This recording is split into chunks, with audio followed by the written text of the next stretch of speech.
After nearly a quarter of a century, Tom Landry is still the only head coach the Dallas Cowboys have ever had. Statistics reflect his obvious genius. 17 consecutive winning seasons, playoff berths in 16 of the last 17 years, 2 world championships. In spite of all the quips about his stone face and numberless efficiency, Tom Landry has endured. I think one of the tests of greatness is consistency. And if ever a coach has stood the test of that, it's Tom Landry. The Cowboys marched their way right through seasons into playoffs year after year after year.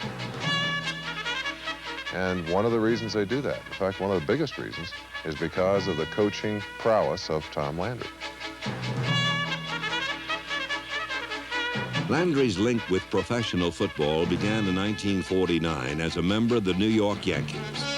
A year later, the former University of Texas defensive back joined the secondary of the New York Giants. Landry, number 49, made up for his lack of speed by shrewd position play, and it was his analytical mind that set him apart from the other members of the Giants' famed umbrella secondary. You didn't have big coaching staffs in those days, and Steve Owen used to give all the lectures, both offense and defense, in the same room. And one evening, he gave the chalk to Tom Landry. He said, "Tom, go over that defense for us." And Tom took it in stride as though he'd been doing it for as long as Steve Owen had been doing it. And from then on, he was really the designer and the implementer of our defense. He was the first great defensive coach to ever coach the game. He develops you as a player into his system. You do what he tells you to do, and his defense will take care of you. By nature and training, orientation, Tom's an engineer. That was his academic background. And he thinks that way. Everything's a blueprint. Landry devised, then drew up the 4-3, a defense that would become the NFL's standard for the next 20 years. He became the NFL's top assistant coach, and in 1960, Tom was lured back to his native Texas to become head coach of the NFL's latest expansion team. Go! Dallas Cowboys! Landry's Dallas Cowboys were the only team in NFL history that was formed without the benefit of the college draft, and they looked it. Not since Dr. Victor Frankenstein scoured the countryside had a monster been created from so many sources. With players in the twilight of their careers and others with no real future, Landry assembled an unpredictable and exciting offense.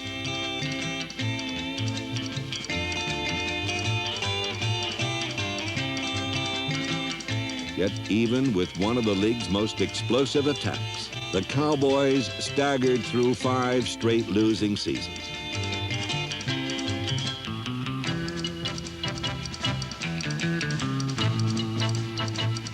It appeared that Tom Landry emphasized wide-open offense. Actually, it was an attempt to make maximum use of available talent. There was no such talent on defense, however, and Landry's complex system baffled youngsters like Bob Lilly, number 74, as well as the old veterans. The joke around the league was that the Cowboys couldn't stop an opponent even with a gun. But the innovative Landry was willing to try anything once. Attendance was terrible. Yet in 1964, General Manager Tex Schramm and owner Clint Murchison Jr. signed Landry to an unheard of 10-year contract. Their decision reconfirmed their belief in a man whose expertise would become the foundation that supported the entire franchise. This particular defense that the Vikings have is one of aggressiveness. Therefore, you got to be careful bootlegging because he'll pick you up. When things go tough, the team has the confidence that he will have whatever is necessary for the team to win, and therefore they keep playing, whether it's in a single game or whether it's the season. They have the total confidence that in the end they'll win. I don't want to confuse you, but on a brown slip, your play now is 57, wing down and in. If the Y man's breaking outside, see, there's no use to send him out. Yeah. Just tell him to slow box, see? All right. And that way you have no key for hotness. If you call, for example, 57 pop, wing down and in, there won't be a soul in there. Okay. You know, when he breaks in, because that whistle will have to dog him all the way. And I'm just sorry that when I played for him my first 6 years, I was too young to really realize what a pioneer I was around, a real innovator. Landry devised a multiple offense to combat the 4-3 defense he had created in New York and gradually developed the kind of players who could make his system work. He was never at a loss to trick or deceive an opponent.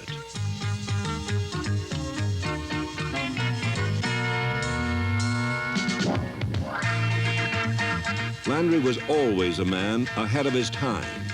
In the early 1960s, he had experimented with a shotgun formation, but its limited success had caused him to disband it. A decade later, however, Landry found the perfect trigger man for his shotgun, and Roger Staubach, number 12, opened fire on the NFL. Even before Staubach, however, there were others who could exploit the many options of Landry's thrill-a-minute system. In 1966, there was Bullet Bob Hayes, number 22, who helped the Cowboys average 31 points a game en route to their first winning season and the Eastern Conference title. Dallas met Green Bay in the 1966 NFL Championship.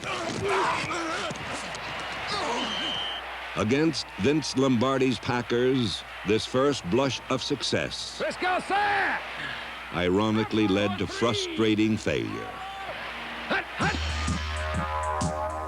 The Cowboys lost in the final seconds. Landry saw 5 straight highly successful seasons end with excruciating playoff losses.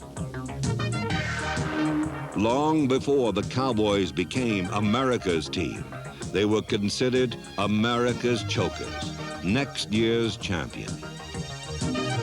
Yet through this succession of traumatic defeats, somehow Landry had the stuff to gather himself together after each disappointment and re-knit the confidence of his players in themselves and the team. I don't think I would enjoy my profession if I knew I was always a winner. I think it's really the chase that's important. It's the challenge that you're after, much more than the winning. Because I think that only through defeat is character built. And as I've gone through the game of football through the years, I've been able to cope with the defeats and learn how to overcome them, to endure to the point that you can come back the next time and compete harder.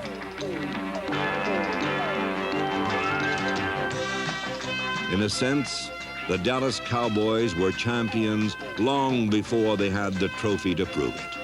But in 1972, in Super Bowl VI, Dallas defeated Miami for their first world title. Boy, it feels, you can't imagine how it feels, because you never suffered with us like we've suffered. Landry's Cowboys have been as interchangeable as transistors in a computer. Roger Staubach is replaced by Danny White, Bob Lilly by Randy White. Through the years, the numbers may change, but Tom Landry's equations always equal victory.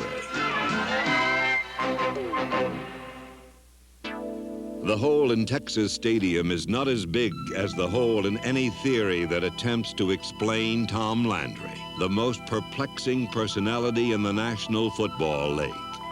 No one has penetrated the gunfighter stare, the grim face that makes him look like a regional director of the FBI or a brooding Hamlet. Who is the man under the hat?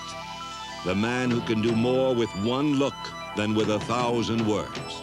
He does with a certain look what other coaches have to yell and scream and find players about it. And he's got several different looks. He's got one that tells you that he's angry, one that says, okay, you got away with it this time, but don't do it again. His physical reaction would appear to others as more of disgust. When he sees something and he's angry, he'll usually give you the... Last play of the game! Come on, Bob! Let's go! Get him, Bob! George, get the lead! Let's go! Come on! To paraphrase Rudyard Kipling, Landry keeps his head when all those about him are losing theirs.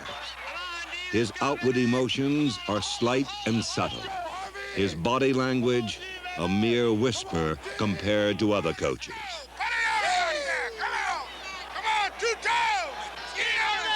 He's really an emotional man. I mean, he does better with his emotions than a lot of other people. He probably doesn't show them out outwardly like a lot of people like for him to do, but he shows his team how he feels, and that's all that really matters, because his team is his life.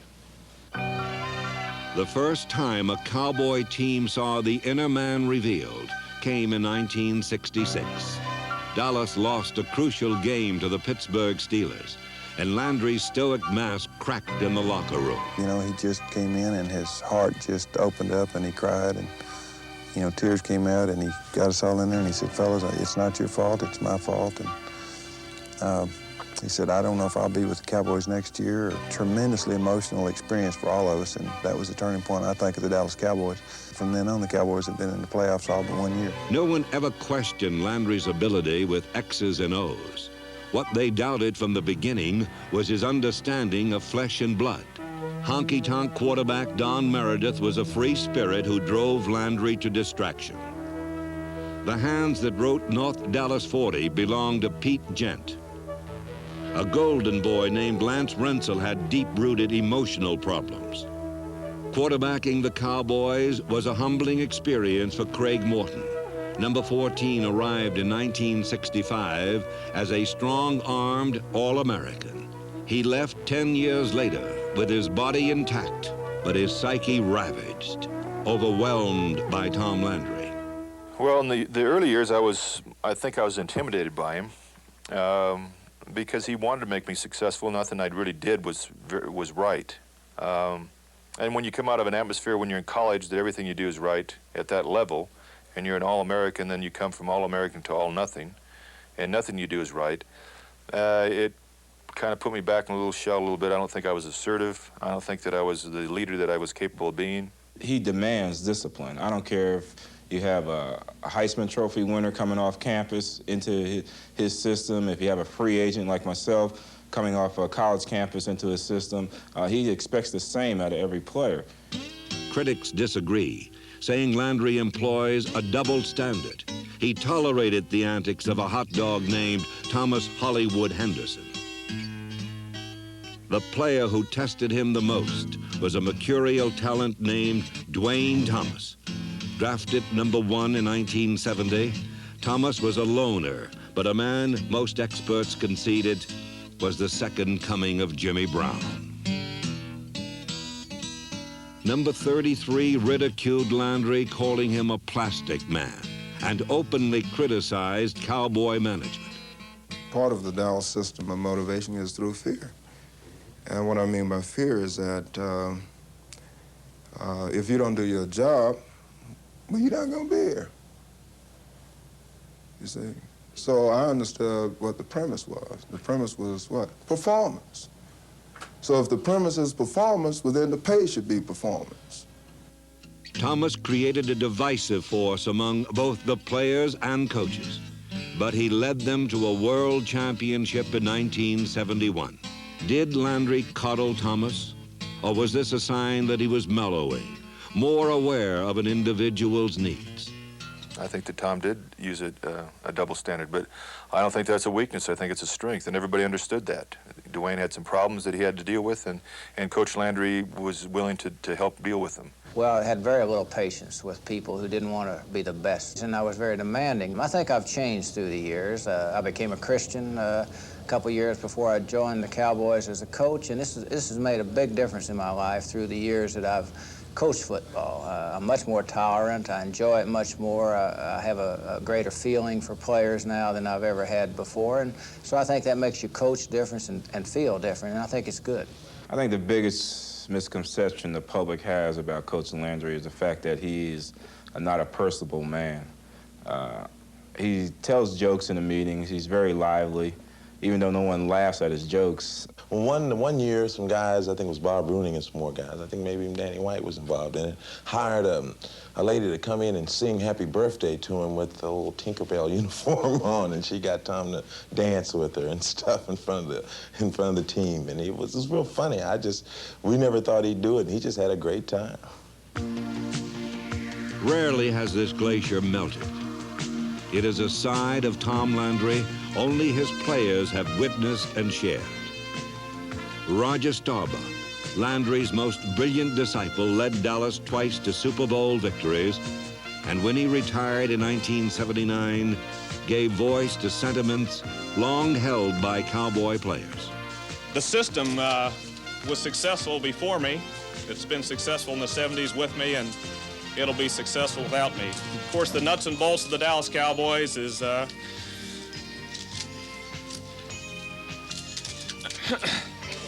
man that wears a funny hat on the sidelines. Tom Landry is a very, very great man. He's a great football coach, maybe the greatest football coach that's ever lived. Everything that he does it the right way. And I think he's a person that everybody can look to as really a hero figure. Personally, he has been a guy that has been a role model as far as I'm concerned. I think the way in which he's conducted himself, you know, in every facet of the National Football League has been something that I've tried to follow. He's the kind of guy you don't want your daughter to marry. Most of his players, when they leave the team, pretty much know how to handle themselves in the other world other than professional football because Coach Landry has trained us so well. Thomas Wade Landry, the man under the hat. When he exits pro football, he will leave a brilliant legacy, both as a coach and as a man.